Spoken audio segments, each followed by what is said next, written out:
नमस्कार, मैं हूं रविंद्र जैन और आप देखना शुरू कर चुके हैं सबकी खबर। मध्य प्रदेश में कांग्रेस से भारतीय जनता पार्टी में आए गोविंद राजपूत जी इस समय मध्य प्रदेश के राजस्व और परिवहन मंत्री हैं।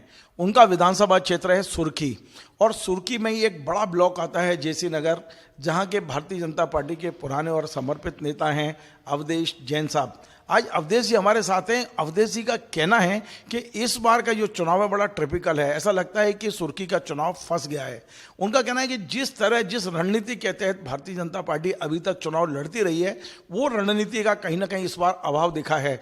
भारतीय जनता पार्टी के पुराने और स्थापित नेता चुनाव के बीच में ही अपना क्षेत्र छोड़ के अन्य क्षेत्रों में प्रचार करने चले गए। ये सब क्यों हुआ और अब क्या परिणाम आने की संभावना है, इन तमाम सारे मुद्दों पर हम बात करेंगे अवधेश जैन साहब से। अवधेश जी, आपका स्वागत है। आपको बहुत बहुत धन्यवाद जो आपने मुझे बोलने का अवसर दिया।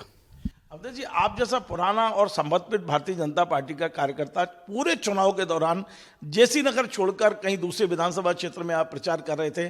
कारण क्या है? क्या गोविंद राजपूत ने आपको जो सम्मान मिलना चाहिए, जिस तरह की रणनीति होना चाहिए, वो हुआ नहीं इस बार? निश्चित रूप से भारतीय जनता पार्टी के पुराने कार्यकर्ताओं की सुर्खी विधानसभा क्षेत्र में उपेक्षा हुई। इस कारण हम लोगों को सुर्खी विधानसभा क्षेत्र से बाहर जाना पड़ा और प्रदेश नेतृत्व को भी हम लोगों ने बोला और बोलने के बाद ही हम लोग बाहर खुरई विधानसभा क्षेत्र में चुनाव प्रचार के लिए गए।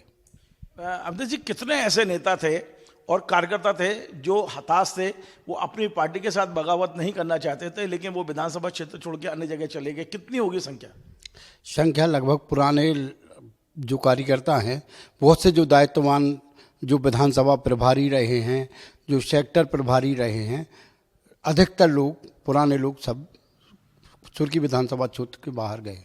तो क्या ये पूरा चुनाव गोविंद राजपूत ने कांग्रेस से उनके साथ जो आए हैं उनके दम पे लड़ा है? क्योंकि हमने ये देखा था कि बीच में ही उनके सबसे जो खास थे कमलेश बघेल, जो गोविंद राजपूत के खास थे, उनने भी कांग्रेस ज्वाइन कर ली थी। तो फिर गोविंद राजपूत का चुनाव लड़ा किसने? उनके जो कांग्रेस के साथ आए थे वो भी वापस कांग्रेस में चले गए और भारतीय जनता पार्टी के पुराने लोग, जैसे आप जैसे कार्यकर्ता जो पुराने हैं, उन्होंने क्षेत्र छोड़ दिया पूरे चुनाव के दौरान। तो फिर ये चुनाव लड़ा किसने? भारतीय जनता पार्टी में जो उनके साथ पुराने कार्यकर्ता आए थे, जो क्षेत्र के पुराने लोग कांग्रेस के थे, उन्होंने चुनाव लड़ा है। और निश्चित रूप से जो भारतीय जनता पार्टी में कुछ हमारे यहाँ, मैंने पहले भी बोला था, एक समूह रहा है जो दोनों दल से मिलकर रहा है, उस समूह ने चुनाव लड़ा है। तो फिर आपको क्या दिख रहा है? आप तो चूंकि बहुत पुराने और सब चीज़ों को देखते हैं, चुनाव परिणाम क्या दिख रहा है आपको? चुनाव फंसा हुआ है। हम लोग चूंकि क्षेत्र से बाहर रहे हैं तो ये तो नहीं, स्पष्ट स्थिति तो नहीं बता सकते, लेकिन चुनाव निश्चित रूप से सुर्खी विधानसभा का फंसा हुआ है। आपको मालूम है जो नीरज शर्मा वहाँ से कांग्रेस के प्रत्याशी हैं, वो भी भारतीय जनता पार्टी के पुराने नेता रहे हैं और पूरे चुनाव में वो एक बात कहते रहे हैं कि उनके हाथ में हारने वाली रेखा नहीं है। वो जितने भी चुनाव लड़े हैं वो चुनाव उन्होंने जीते हैं। तो आपको लगता है कि नीरज जैसा, क्योंकि नीरज तो आपका पुराने परिचित होंगे, आप भारतीय जनता पार्टी के नेता हैं, तो नीरज ने चुनाव कैसा लड़ा है? उसने क्या सबको साथ लेने की कोशिश की है? नीरज भारतीय जनता पार्टी में हम लोग साथ में रहे हैं, लेकिन वहाँ नीरज शर्मा ने कांग्रेस पार्टी चुनाव लड़ी है और यहाँ भारतीय जनता पार्टी में चूँकि कार्यकर्ताओं की उपेक्षा रही है, तो भारतीय जनता पार्टी गोविंद राजपूत एवं उनके जो साथी लोग थे वो चुनाव लड़े। लेकिन लोग तो ये कह रहे हैं कि मेरे ख्याल है बुंदेलखंड का सबसे महंगा चुनाव बताया जा रहा है सुर्खी में। सबसे ज़्यादा खर्चा भारतीय जनता पार्टी ने किया है। एक एक व्यक्ति ये वाली बात कह रहे हैं। इस पर कितनी दम है? आपको लगता है कि वहाँ बहुत खर्च हुआ है चुनाव में? भारतीय जनता पार्टी चुनाव लड़ी है सुर्खी विधानसभा क्षेत्र में, लेकिन सुर्खी विधानसभा क्षेत्र की नब्ज में जानता हूँ, लोभ में आने वाली सीट नहीं है। और मुझे लगता है कि निश्चित रूप से लोभ का या जो महंगा चुनाव हुआ उसका असर निश्चित रूप से नहीं दिखेगा। मतलब पैसा खर्च हुआ, ये तो मानते हैं आप?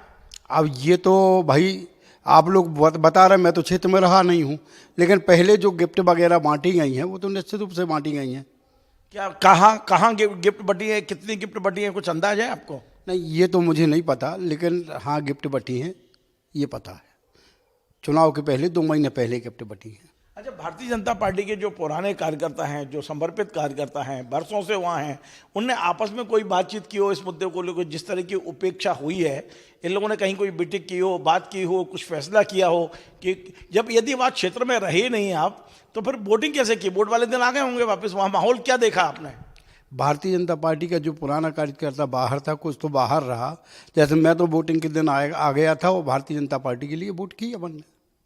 नहीं, माहौल क्या था? आपने वोट दिया वो तो सही है, मैं उस पर कोई शक नहीं है किसी को, लेकिन आपने चुनाव वाले दिन जो माहौल देखा, वो माहौल कैसा था आपके अनुसार?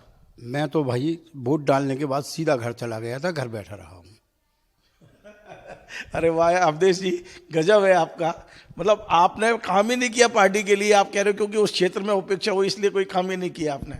नहीं, क्या होता है कि मैं पहले निरंतर काम करता रहा हूँ पार्टी का, और निश्चित रूप से जो कुछ समूह एक जो हमारे खिलाफ चलता है, वो हमारी निरंतर शिकायत न करता है, तो मैं अपनी किसी प्रकार की कोई शिकायत ना हो, इसलिए मैं अपने घर बैठा रहा। चलिए, आखिरी सवाल, और मैं बागर घुमाए फिराए सीधा सीधा आपसे पूछ रहा हूँ, क्योंकि आप अनुभवी हैं, आप एक एक मतदान का गुणा भाग भी कर लेते हैं। एक बार जब मैं आपके घर गया था जेसी नगर, चुनाव के उस दौरान ही, शायद हीरा सिंह जी आपके घर भी आए थे, गोविंद सिंह के भाई, तमाम सारी बातें, मैं सब चीज़ें नहीं खोलता हूं, पर मैं इतना पूछता हूं, आप अपने अनुभव के आधार पर सीधा सीधा बताएं मेरे दर्शकों को, इस बार सुर्खी का मूड क्या है? सुर्खी में ऊंट किस करवट बैठ रहा है?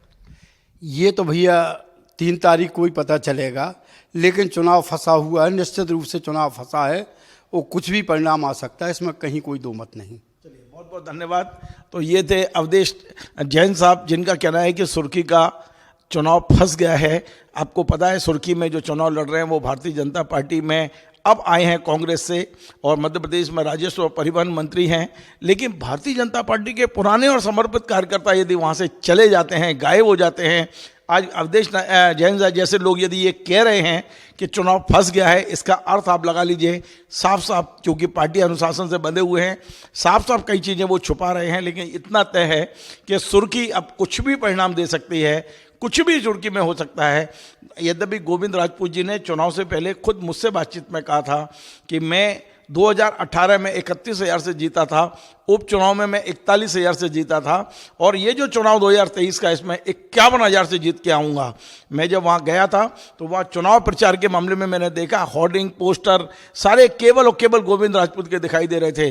लेकिन आज हमारे साथ में भारतीय जनता पार्टी के पुराने कार्यकर्ता अवधेश जैन ने जो हमें संकेत में बताया है, उसके अनुसार गोविंद राजपूत जी इस समय हमें मुसीबत में फंसे दिखाई दे रहे हैं।